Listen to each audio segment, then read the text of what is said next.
What's up, investors? It's the Russian dude. As promised, as you can see, a small haircut, my beard is a little bit trimmed, the playoffs are over, so yeah, here is new me. Let me know down below in the comments if I look like, I don't know who, Peaky Blinders maybe, or something like this. But okay, let's get back to the video. And let's not kid ourselves, because Putin's Russia has not been a normal country for decades. But these days, it feels like leadership is actively auditioning for a psychiatric thriller. Every time Putin opens his mouth, the room gets colder, the lights flicker, and somehow, no matter what topic he begins with, industry, economics, teenage chess tournaments, I don't know, whatever, Olympiad in mathematics, it always ends with a sermon about the West, about Ukraine, about how everyone is out to get him and one and only person. It's not strategy at this point, it's obsession. And that obsession has turned into open warfare, not just with Kiev, not just with the Washington, but with his own government. And yes, you heard it right. The very same machine that props up his power day after day is now caught in a twisted hostage situation, where the hostage taker, Putin obviously, has the key but prefers the chaos. Putin wants escalation, his ministers want stability. The president wants to feel like Ivan the Terrible 2.0. The cabinet just wants to make it through another budget cycle without watching their offshore villas get seized. Almost every person inside the Kremlin hoped that there will be some kind of settlement with these most recent talks, but Putin had other plans. Even before the talks officially started, they were already over in his head. It was just a game to see how much he can humiliate Trump and make the world look at Putin with those big puppy eyes, hoping he will finally say yes to peace. And that right here is the real inside war going on in Russia.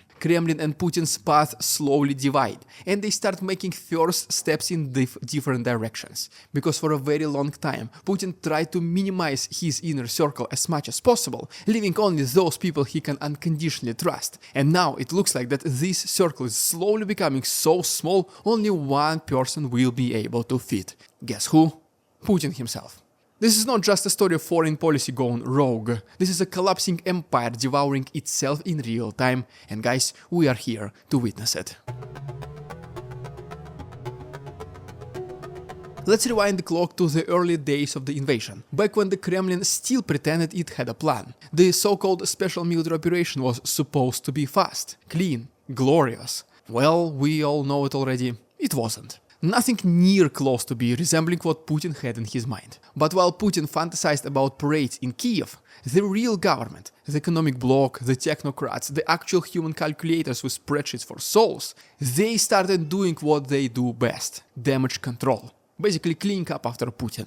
They set up shadow imports overnight, passed emergency legislation to keep goods flowing, made sure the lights stayed on, and that Russians could still order sushi at 3 AM while pretending sanctions were not real. And you know what? They kinda were able to pull it off even. Russia became the most sanctioned country on earth, and somehow you could still get an iPhone in downtown Moscow quicker than in the capital of Germany, Berlin. That is not patriotism, that is bureaucracy on steroids. Because deep down they knew this war was not winnable. Not economically, not socially, not long term. The realists in the Russian state, and yes, there are some, did not believe in fairy tales about NATO vampires and Ukrainian neo-Nazis. They believed in spreadsheets, oil prices, capital flows, and macroeconomic indicators. And what those told them was very simple: keep this up and we are screwed. So they did only thing they could. They played both sides. Publicly, they clapped for the Tsar. Privately, they worked day and night to keep the machine running, to find the missing bolts, to rewrite logistical chains. Not out of love for the people, not even out of fear, but because chaos means unemployment for them, rebellion, and budget holes the size of Siberia, and that their yachts are parked too close to the shoreline to take their risk. Because Putin does not care. He never did. He does not think about the consequences. He just does things, and problems magically never reach him. Because these people behind the scenes are the ones doing magic, protecting the president. Unwillingly, not for the sake of regime's survival, but for their own. So you can only imagine the hate that they must have for Putin, who every day does everything possible to make their lives much more complicated than it should be. And what is worse, they cannot show their frustration. Let's talk about the chaotic Putin, the problem maker, in our next chapter now. Now let's talk about the elephant in the bunker. Vladimir Vladimirovich himself. This man is not a strategist anymore. He's a pyromaniac. Every time his officials manage to stabilize something, I don't know, a supply chain, a software platform, or a trade workaround, he walks in with a flamethrower and torches it to the ground. Because in his mind, normalcy is weakness, stability is betrayal. The latest outrage, he is mad that companies that left Russia still have some kind of loose ends. Like, the old contracts, ghost employees, leftover supply stock and stuff like this. Instead of quietly exploiting these gaps like a normal corrupt regime would, I know, Putin demands that they be strangled. The question is why? Because they dared to survive outside of his system, they were out of his control. Because they're reminders that the world kept turning while he played warlord. And it doesn't stop there. Western software, a threat. Foreign marketplaces, sabotage. VPNs, tools of espionage. This is not about security, it's about paranoia. He sees the fact that Russians are living relatively normal lives, even under sanctions, and he hates it. He wants them to suffer with him. If the West always tricked him, like he likes to claim, then the entire Russia should feel the same way. He wants everyone in the trenches, metaphorically and literally. But here's the thing, this is not just deranged, it's dangerous. Because those loose ends he is raging against, they're the only reason the country has not collapsed yet. The only reason planes are still flying, factories are still operating, and the propaganda machine still has, electricity. Also quite literally in some cases. And if he pulls the plug on all of it, just to prove a point, well, the entire thing will implode. And fast. Does he want it? Absolutely. In his mind, Russia is absolutely self-sustainable country that can put the Iron Curtain down once again. Why he has not done it yet then? Most likely members of his inner circle try their best to delay this process. They feed him a new portion of lies that the West will collapse first and Russia just needs to wait a little bit longer. And this hatred is what allows Putin to keep things as more or less is. We will talk in more details about the growing confrontation between Putin and the Kremlin, but first, a couple of words about another unsung Putin's hero and his influence on Russia, Donald Trump. Because no Russian nightmare is complete without a foreign subplot. Now we have Trump. Yes, the America's greatest gift to the Kremlin, or so they thought. The truth is, Trump offered Putin the golden ticket. He dangled peace, friendship, trade, sanctions, relief, everything, the whole package. All Putin had to do was pretend to want it. Just nod, smile, sign a meaningless paper or two, and what did he do instead? He launched airstrikes the same night, Trump called, bombed civilians' infrastructures, sent in more drones, and did it all with a smirk. The question is why? Because humiliating Trump, for him, is now a part of the show. It's not about diplomacy. It's not even about trolling anymore. It's about domination. Trump thought he was building a meaningful connection, but Putin was writing a sitcom where Trump is the clueless sidekick, getting slapped around in every scene. And let's be clear, this is not some tactical misstep. It is personal. Putin does not want a deal. He does not want peace. He wants to be the guy who broke the rules and got away with it. The outlaw emperor. The last man standing. And Trump, he's just another stage prop, a punchline, some kind of trophy for him.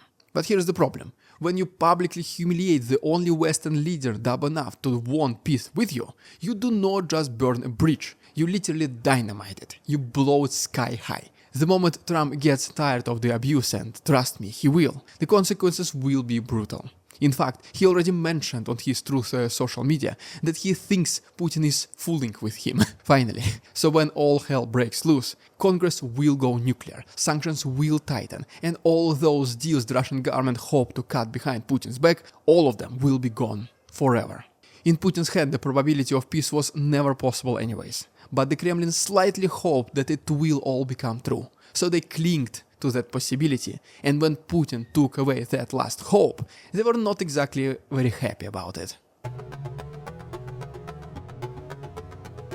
So now we arrive at the heart of the matter. This is not just a madman at the top, it's a system trying to outlive and survive him. The ministries, the governors, the oligarchs, they have all realized that Putin is no longer the guardian of their fortunes. He is the threat. He is the glitch in the matrix. He is one man whose erratic outbursts could vaporize decades of corruption, laundering, and offshore luxury with a single press conference. Look at Mishustin, look at, I don't know, Sobyanin, the mayor of Moscow. These are not revolutionaries, they're accountants with dreams of Dubai. They want the war gone, the money flowing, the embassies opened. Not because they believe in peace, but because instability cuts into their profits. And right now, Putin is the definition of this instability. They have spent the last year plugging the leaks, bribing customs agents, rewiring supply chains, even cozying up to China, just to keep the system breathing. And Putin, he's still out there screaming about biolabs, neo-Nazis, Anglo-Saxons and medieval crusades. He's a relic of the past with the nukes. A man out of time. And the longer he clings to power, the more likely he becomes the final nail in their golden coffins. Because make no mistake, the elites are not afraid of the West, they are afraid of each other. They are afraid to tell the wrong things to the wrong person, thinking it's the right thing to say to, I don't know, old-time friend. They are afraid of losing everything because one man cannot let go of his fantasy of becoming Peter the Great. And if they ever come to the conclusion that removing him is the only way to survive, well, don't expect fanfare, don't expect tanks in the streets. Just a quiet shift in the wind, a subtle power outage, a medical condition, quote-unquote, and suddenly the Tsar is no more. Some of you guys have been even asking me this question. Do you think someone can eliminate Putin? Well, if there is anyone in the world capable of doing it, it will be a person closest the most to Vladimir Vladimirovich. All you have to do is wait and see. Well, guys, if you haven't done so already, please subscribe to my channel for more videos like this. If you wish to support my work and also see an additional chapter in the end of each episode, ridiculous Russian propaganda, it will be uploaded on my Patreon, the link is down below. This is one of the best ways to support the channel so we can stay, guys, independent. Thanks so much and see you on Tuesday.